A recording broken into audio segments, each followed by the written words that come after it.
on the Women's Spirit Show, everybody. Hello and welcome to the Women's Spirit Festival and this show where I'm interviewing some of our top experts. And I'm so excited to be here with Ashtyn Monea today. Ashtyn, it is a pleasure to have you. So thank you for being here. Thank you for facilitating this wonderful women's festival. Oh, it's my pleasure. I love to get to do this. What's your favorite thing about the event so far? Mm, what I'm loving is that it offers a platform for women to express their unique medicine. For women to express their unique medicine. And everyone, if you're also enjoying the medicine, you're about to be blessed by some even more wonderful medicine with Ashtyn here. So everybody put medicine in the comments down below. It's a beautiful way to start us off. And for people who don't know you yet, let me take a moment to introduce Ashtyn Monea. She's a visionary teacher and intuitive guide embodying the true feminine, as you can tell already from just this moment as we dropped in together. She leads women through profound healing, soul-leveled embodiment, and the integration of masculine and feminine energies, restoring internal and relational harmony. And she does this with a rare blend of I'm not going to be able to pronounce this word, Vernacular. oracle wisdom. I'm just going to go for that. You can help me. And grounded mastery. Ashtyn helps high caliber women reclaim their feminine truth, magic, and power, which is specifically why I'm so excited to sit down with Ashtyn for this interview to find out more about that, because we're in here in Women's Spirit Collective, and there are a lot of high caliber women who are stepping into this. So let's just dive right in. Why do women need to reclaim their magic and power right now? Oh my gosh, there's so many reasons why, right? So let's just drop into a few of them. One is because the power of the feminine is so unbelievably potent that there have been intentional agendas to erase, to suppress, to limit her. But we are living this lifetime in a massive shift for Earth and human evolution. And so the feminine power, I say that our wombs don't just birth human children, our wombs birth creation to include new paradigms. Yes. Yes.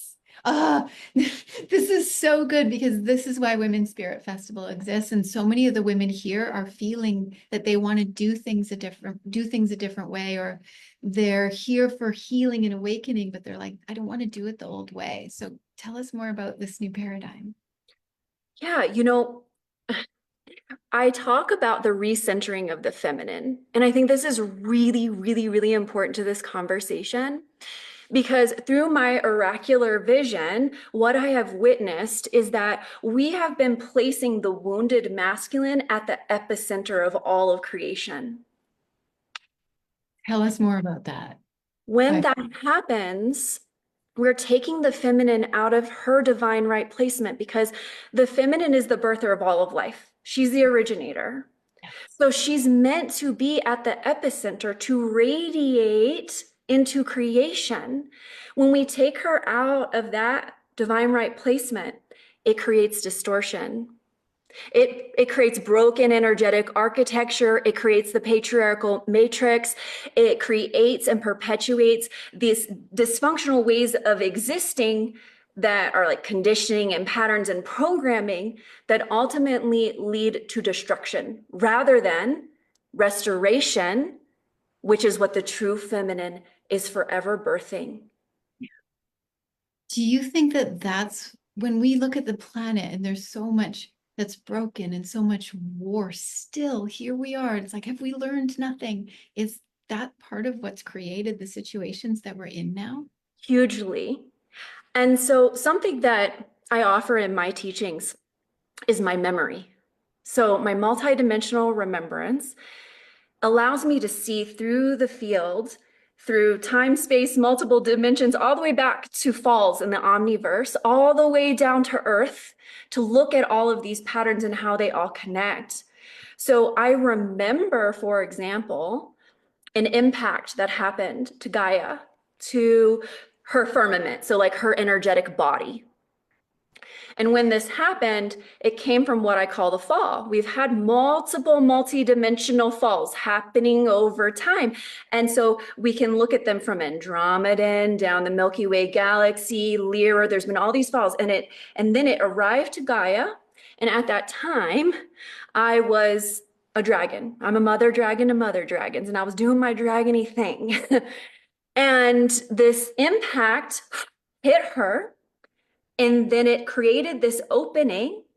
Imagine it almost like there's architecture, right? And she's sealed and she's solid. And then this impact hits, and all of a sudden, all of the architecture comes out of place exactly. It shatters everything. It's coming out of harmony. And then we have all of these really incredible high-level harmonic beings, angels and dragons. And I remember one of my friends is a puffy cloud of firmament, but she's just so beautiful doing what she does. And then all of a sudden, we're all collapsing, we're all falling into earth all simultaneously. Massive ripple effects have happened ever since then. And even what we're doing right now is to restore that. And it can't happen without recentering the feminine. Okay, how, right to it. We're here to restore this. How do we do this? Recentering the feminine. What does that mean? Yeah.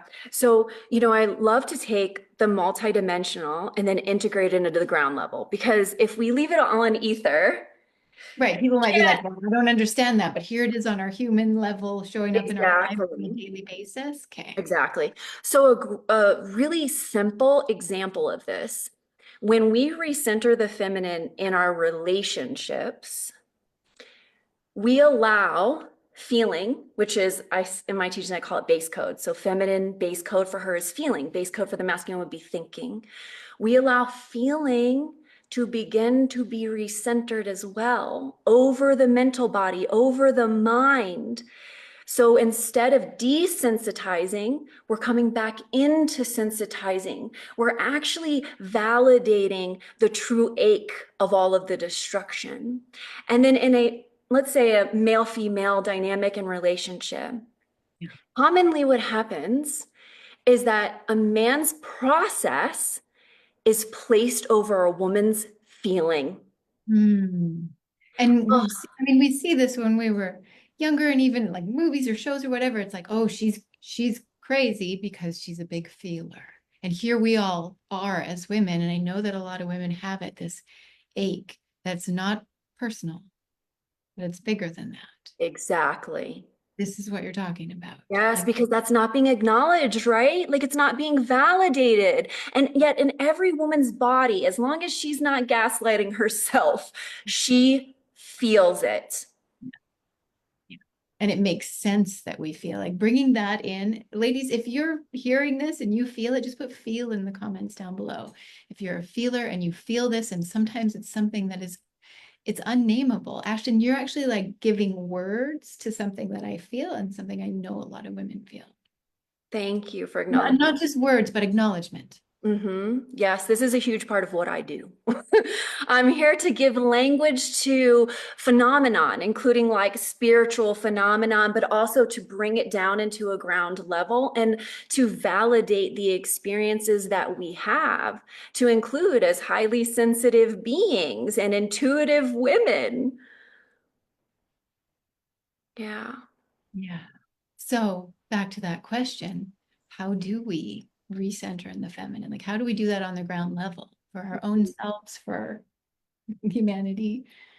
Yes. So say, back to this relational example, say that a woman expresses her hurt, and in response to her expressing her hurt, her male partner goes into shame looping. Hmm. Yeah, because I've experienced this as well. They just want to make sure they're like taking care of things. But then they get caught in a shame loop, and what do women do? Exactly. So oftentimes what a woman will do is she will default to automatic responses that are based on her conditioning, which asks her to lean into him while he's looping. But what happens when she leans into him as he is in this loop, which shame doesn't come into a place of completion, it'll just continue to loop, right? Yeah. Yeah. So when she leans into him in this way and in this moment, she's actually leaning out of herself. Who is taking care of her? Who is acknowledging her ache and her pain? So, what I invite women to do in these moments is actually begin to feel when she's leaning out, come back, lean back, go into her center, so recentering, and then asking her male counterpart to reflect the impact and how she is feeling. This is so, it seems so simple. It's so subtle and powerful, Ashtyn. And I'm personally glad you're talking about it because we need this. We need this work. And I see it also not just with women and their partners, not with just with me and my husband, but I see it in like women and their parents or their children or their friends. Like we do that thing and we go and we caretake and it doesn't do anything. And I have personally been experiencing it, not with my man, because he's done his work over the past, we've been together for 15 years. He would shame loop and I would be like, I will come and help you and fix you and do all the things. And if he hadn't have pulled himself out of that by doing the work that he's done, like we couldn't be together because I couldn't continue doing that dance. This is mind blowing. It's validating. This is the work you do. This is validating everything. And I've seen me doing it in other areas now that I've pulled it back from him. It's getting personal here, everybody. I've seen me doing it in other areas, and I've had to over the past few months just be like, I just got to pull it back into me. So you're giving words to what I've been instinctually doing because I'm like, I can't keep going outside of myself. Is Mhm. that is that right? Am I doing it right? 1,000% you're doing it right. I'm over here applauding you while I'm listening to every word. Yes, because this is also the feminine asking to be met. Yeah. She's going missed and not being met and not being seen and not being supported. And if we lean in and say, oh my God, I need you to do all these things instead of coming back home to ourselves, it just reverberates the pattern over and over and over again. There are actually places of non-participation that are more evolutionary than participation, and this is one of them. And simultaneously, there's that deepening, like inside of yourself, where you're meeting yourself in moments where you were missing yourself. Non-participation. This is important for women to hear. And I'm just like I'm on the edge of, wait, tell me that one again. Because this is huge for women who want to take care of everything. I'm like, okay, pull back. Non-participation. What? Tell me. Yeah. So on the other side of this is entitlement. In the masculine side, it looks like entitlement, and that does not serve him. It doesn't serve her, it doesn't serve him.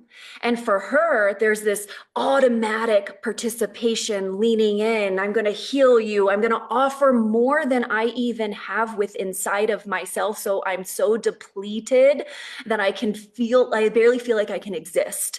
And then what happens? It's like the feminine goes invisible. She's out of the equation, yet she is continuously a part of the equation simultaneously and not being acknowledged for what it is that she's investing.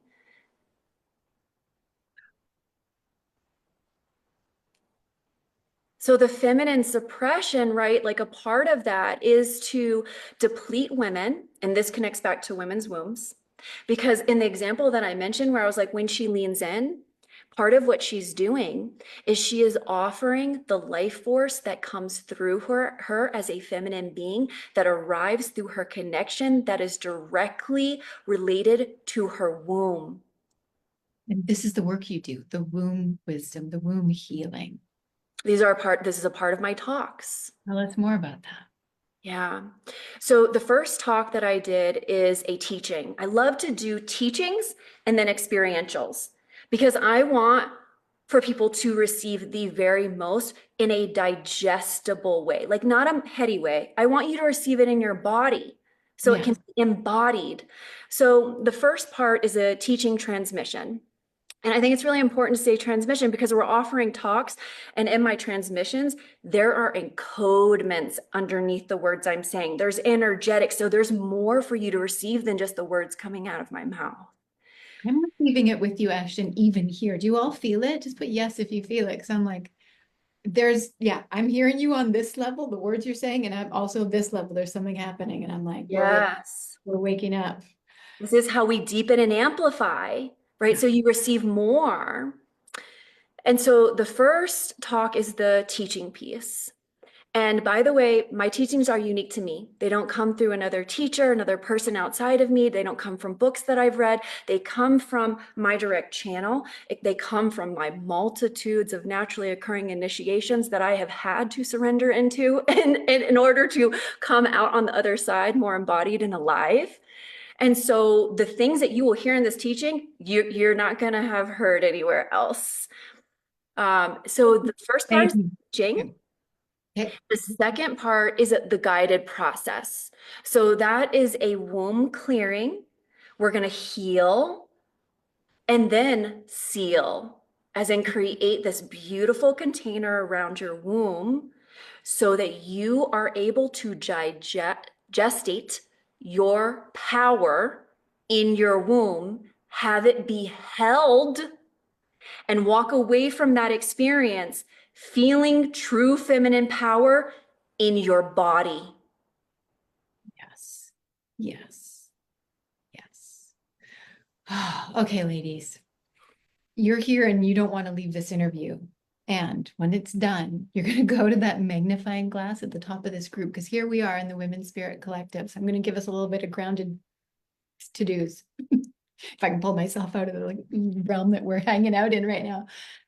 Search Ashtyn Monea and her videos will come up. So you'll be able to see this chat over again, but you'll also be able to see her part 1 and her part 2. It feels like this is really important that everybody here watching, go watch those part 1 and part 2. And it's not just watch, it's experience, embody, take part in it and see what happens.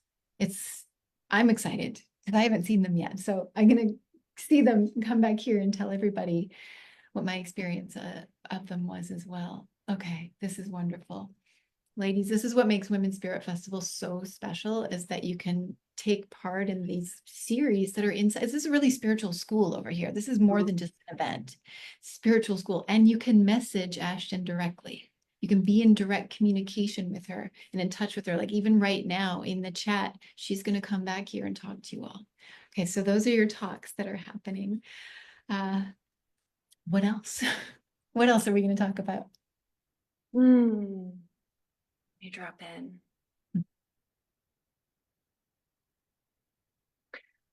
I'm going to mention my newsletter. This is actually my free gifting. Perfect.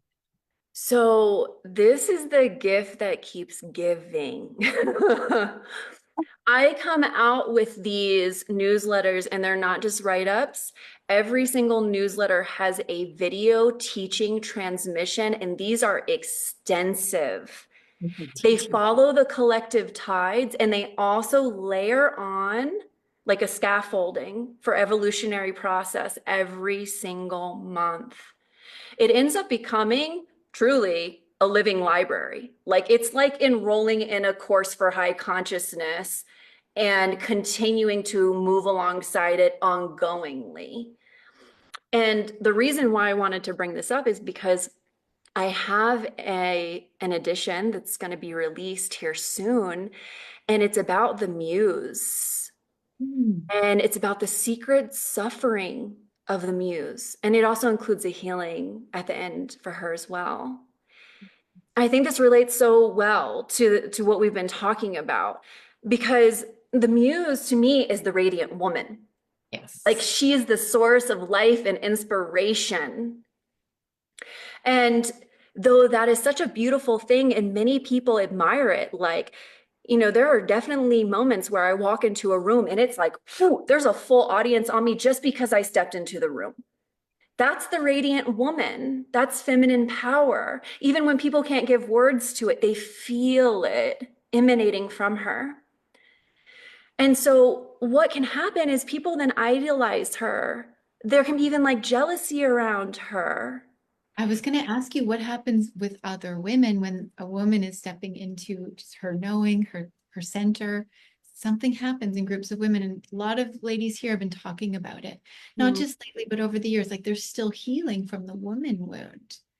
And hugely. we're going to get your free gift. Can you speak to that as well before or Yeah, after? yeah, yeah, yeah. Thank you for chiming back in. When I get into transmission, it just goes where it goes. Thank you. We're going wherever we go. Yeah. So first I'm going to say that if you're interested in my newsletter, then type evolve Evolve. below. This is an opportunity not only for my free gifting, but also for connection because I would love to remain in connection with anyone here. And so I'll also send you a friend request so we can stay in connection and also my link to my newsletter.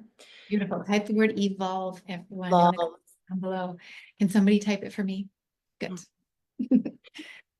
And so to your question, and this is exactly what I'm leading us into here, is that there's that attention that she receives can also turn into weaponization against her that really is deeply hurtful. And so when we come into spaces of other women, it can be scary because there's a lot of sisterhood wounds, there's priestess lifetime wounds, there are a lot of layers there. And something that I say is the more you embody the true feminine, the more will, in a way, be attracted to you in even also a negative light. Yeah. So with the sisterhood wounds, some of the way that I delineate it or I teach so that we can come out of this is to be able to detect where inside of yourself you're living with the true feminine and where you may be still holding the wounded feminine, because where you're holding the wounded feminine, that's where like the weaponization will come out to a woman who is embodying more of that essence, whether you know it or not. It might very well not be intentional, right? But that doesn't mean that it doesn't happen. And when it does happen, there are impacts to the other women. And this is And a part of that invisible suffering I'm talking about. how many of you here watching this have experienced that? Just put me in the comments, or even me too. Like it's another thing. And I have experienced that, and the impact of it, of women not being nice, it's huge. It's almost even bigger than a relationship with men, than the sister wound. So huge. Well, the issue too is that same or similar dynamics happen. So where a woman is in like more of the wounded feminine, she attacks a woman's womb and she tries to feed off of her source so that she can look brighter in the room. Whoa. Say that again so that I can understand it. Like, give me an example, because I hear so much truth in what you're saying. Yes. So hold on one second, light language wants to come through. I just feel like the ache and the pain for women, right? Like, just want to do like a little recentering and clearing. Take a deep breath. This is good. Yeah, yeah. So the wounded feminine also centers the wounded masculine. So where we think about him being in competition, she becomes in competition, not in collaboration with life. And so something that she will do is in the jealousy, she will reach into a woman's womb, attempting to bypass her energetic and otherwise boundaries to feed from that woman's room who is more radiant in the room so that she can become a light that is brighter than her. This turns into trying to take down other women like wolves, right? Hunting her. On an energetic level. So Yes, women will experience it, but externally be like, I can't see if anything's happened, but they feel it. This is exactly. big. How many of you watching this have experienced something like this? This is the work Ashtyn does. This is why we need this womb work that you're doing on all the levels we've been talking about, with the relationship with our men, with the relationship with others, our women, because we will do that thing that you said, we'll lean in, try to take care of each other. Okay. That I talked about in my talk the teaching transmission was that when a woman comes into this level of womb attunement, which she must go through womb sovereignty first, so she holds her boundaries, right? And so in this example that we're talking about now with women actually feeding off of another woman's womb, you become so attuned that you will feel it happening in the very moment that it's happening to greater and greater and greater degrees, which is also why I say you don't want this to happen overnight, because it will blow you out, because it's so unfortunately common. So how do we shift this? Well, we need to first become conscious. And then we also need to work on this solidification process, right? To hold ourselves so that we're not automatically open and feeding the dysfunction. Yeah. Thank you for doing this work. Like this crystal clear, clarifying. It really truly is. And it's something that I've seen woven through so many women's experiences. Now you talk about the womb. What if a woman doesn't have a womb? Or what are we talking about when we talk about the womb? And I like it's the energetic center, but why is it the thing? And why does it matter so much? And why do you use the word womb when we're talking about this? Because the womb is the very origination point of all of creation. It's the original source of all of life. And so when we are in a female body and we do have a womb, we are offered a kind of proximity to that original source that does differ from men in their male bodies. True. But with great power also comes with responsibility. And so when I was saying, women don't just birth physical beings like children, we're also birthing creations, we're birthing life around us.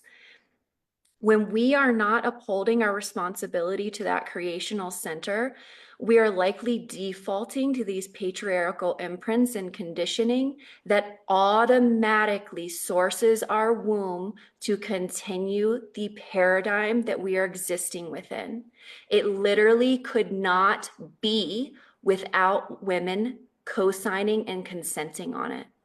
Because if that's source, that's energy, it's like being plugged into the battery bank that is needed to fuel those other things. And you're saying, stop. So Yes. how would a woman, when she starts to become aware, one, work with you, and also like when she starts to become aware, how does she stop that others sourcing energy from her? So that level of attunement that I was talking about, that bit becomes even greater level of sensitivity. You now have knowing. Where you weren't conscious before, you're conscious. This means that you have to step into your feminine power, your voice, your expression. You have to actually uphold boundaries, and to include your feminine knowing that other people outside of you may not understand, because they may still be operating inside of those distortions. So in those moments, you have to stand in.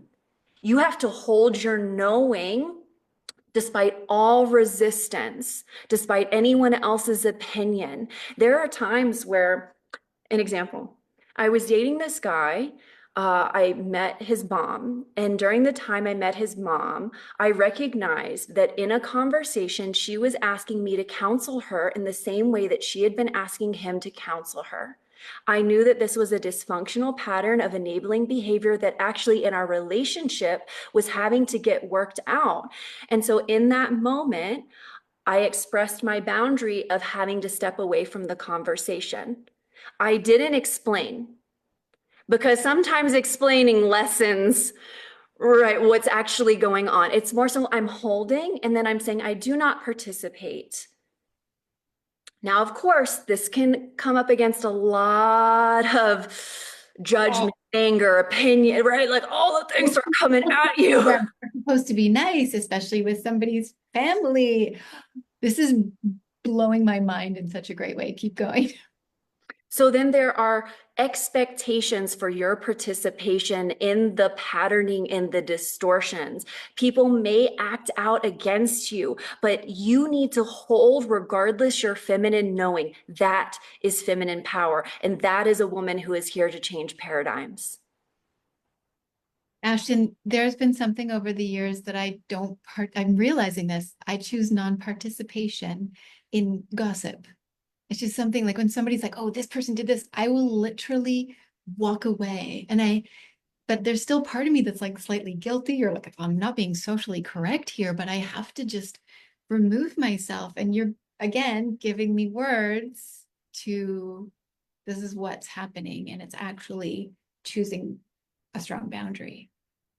And it's Totally. more than just choosing a strong boundary. There's something energetic that's happening. Am I doing it right again? Yes, yes. There are huge energetics in choosing to participate and non-participation. Yes. And And so if at we don't the say in this anything, place, we stay and we're like, we don't say anything and we don't walk away. Are we kind of, what's the word? consenting. Yes, consenting. Yeah. We're So consenting. what you did with the mother of your boyfriend, you were like, no, Ex-boyfriend. yeah, no consent, no participation. You chose you. I also chose the truth. I also chose to care for all of life. I also chose a new paradigm. I'm choosing health. I'm choosing consciousness, right? Like that doesn't always look like what it is when people have veils that are not allowing them to see what it is. And this is what I mean when I say you must hold your feminine knowing regardless.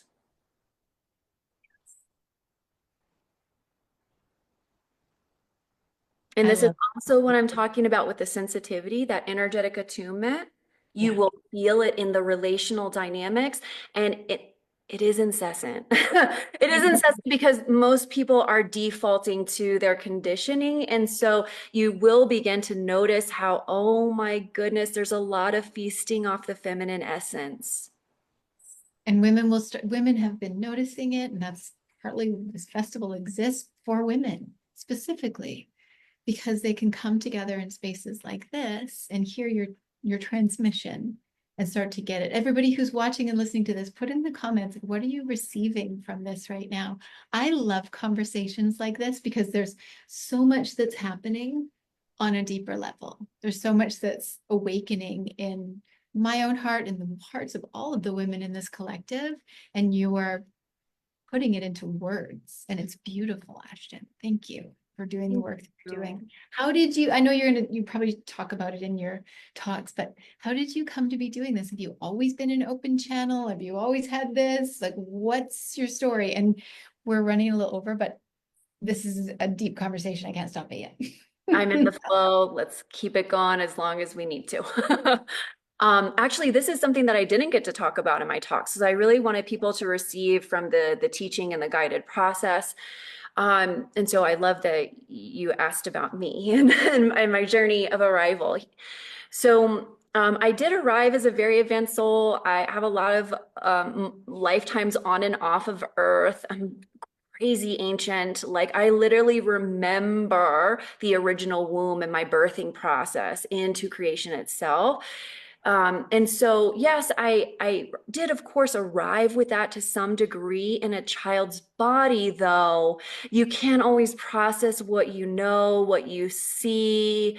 And of course, we enter into this earth plane where there's a lot of conditioning to include institutionalized education is a great example, right? It'll just like strip you straight of your memory. I did not grow up in a family that could reflect to me my essence. I'm a high alchemist, like a lot of us, I'm assuming here.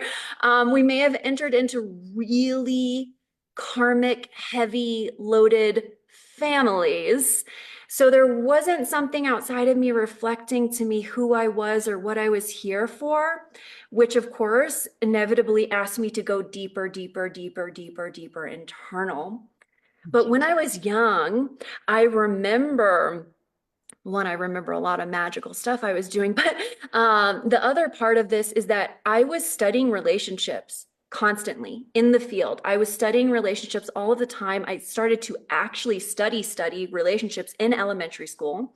I went on to study psychology because this in the paradigm was like accepted, right? Closest you could get to being able to like really do the awakening work you're doing. Right.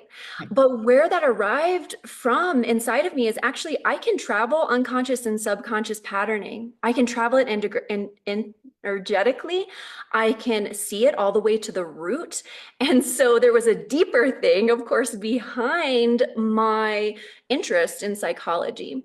I went to get my undergrad in psychology. I inevitably led into a master's degree in marriage and family therapy. My intention was, I'm going to get this license till they take it away from me. Ah, okay. And now you're doing this work. Like what a beautiful, like all the way full circle almost. Yes, and along the process, I can't get into all of it, right? But I have had really high alchemy relationships as well. So like life has brought me particular opportunities so that I would get the life experience to walk my way through. And so in the very two last semesters of marriage and family therapy, it was like life kept being like, no, Ashton, you cannot finish this. This is not the way. There was so much pressing going, this is not the way. And I just like, my human was so attached. She's like, we have invested. You don't understand what it's like to be down here. you know? Money and the security, and everybody's expecting us to do it. Exactly. And then I'm shortening this way up, but synchronistic events led me to being ejected from that master's degree.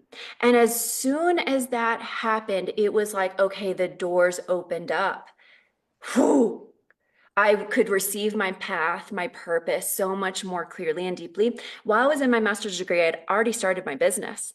At the time, I was calling it transformational coaching. And part of this was because when I went to do my residency, you observe other practitioners. And I recognized there was a major difference in what they were offering and what I was offering, and what people were receiving from them and what people were receiving from me. And the potency of what I offer could not be offered inside of a counseling paradigm. It's not possible. So I had to follow the call of my soul. I mean, it really like forced me into it in certain ways, right? But as soon as I knew, no, I feel it fully, truth has arrived into my body. I have to let this go. Doors opened wide up. I sold my home. I had a home business as well. I let all of these things go. And I started receiving a lot of multi-lifetime remembrance, like a lot. Willingness, or even if it was a question, that you let go of the path that you thought you were going to be on, or that you originally placed yourself on. How many of you listening, watching, have had that? Tell us in the comments. We want to have a conversation with you all as well. And you followed it, and then things start opening up, and here you are doing Huge. work. Hugely. And then it's like, okay, well, now my time is not being given over to a marriage and family therapy degree, which by the way is completely old paradigm. It's going to deplete you. It is so depleting. I'm not like saying counseling isn't beneficial, but when you are going into it as a profession, it is based on an old paradigm of depletion. It It is, and so many people don't do it for life because they get depleted, or they tune out in some ways. So the work Yes. that you're doing now is created by what's emerging from you. Yes. That's new paradigm. Each and every moment, because there is something merging through me in each and every moment. Oh, this is beautiful. I'm so glad that I got to meet you and that you've come into this community, because there's so many more conversations we get to have, and not just conversations, but whatever else is happening, this evolution that's happening as we speak. Mm. Yeah. Yeah, I feel so blessed to be here, so blessed to have come into contact with you, so blessed to be a part of the Women's Spirit Festival, like so blessed to have this conversation. I love having conversations. Conversations are my favorite. You could just sit around with a cup of tea and have great conversations and like lounge. That's my favorite thing to do with people. Is like, let's go in. Like, Deep. let's explore together. Deep, real. This is really fun. I'm glad that we got to do this. And this is just scratching the surface. Ladies, I gotta wrap this interview up. This is so much fun and ah nourishing. And I can feel the nourishment over here and how it's going to be extending to the women in this community. Everyone, if you've enjoyed this sweet moment, just put something in the comments. What are you taking away from this? What's being revealed in your own hearts? And Ashtyn, tell us one more time, how they can get your beautiful gift. What was the Yes. word? You will want to type evolve. Evolve. Evolve. And when you put the word evolve in the comments, everyone, you're going to be able to stay in communication with Ashtyn. You're going to receive her amazing teachings, transmissions. Newsletter, monthly newsletter with teaching Yeah. transmissions. Yep. It's wonderful. So you're going to be able to stay in touch and receive that. Put the word evolve in the comments down below right now. And friend request her. And you also know what to do. Look her up, magnifying glass in this group. And continue the conversation, everyone. Women's Spirit Festival is here happening, but the collective stays open year round. So here we are creating a new paradigm for women around the world. Ashtyn, what do you want to leave everybody off here with?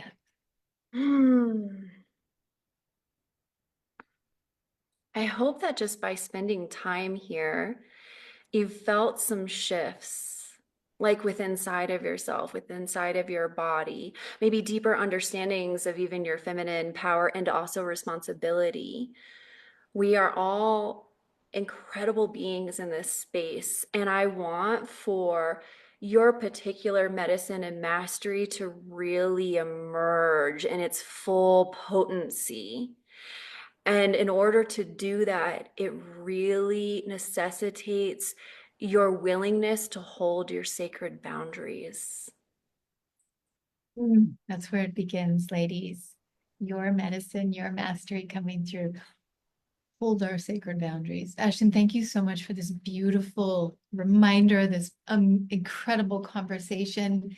And ladies inside the Women's Spirit Festival, if you know somebody who needs this, who needs to drop into their own sacred boundaries, point them to this. Like press that share button. They have to be a member of the group to see this, but press that share button, invite friends, sisters, colleagues, daughters, invite people to this group who you know are going to benefit from these conversations and seeing all of Ashtyn's work here inside of Women's Spirit Festival. Oh, thank you for making this wrap up to my day absolutely beautiful. Really, really appreciate our conversation.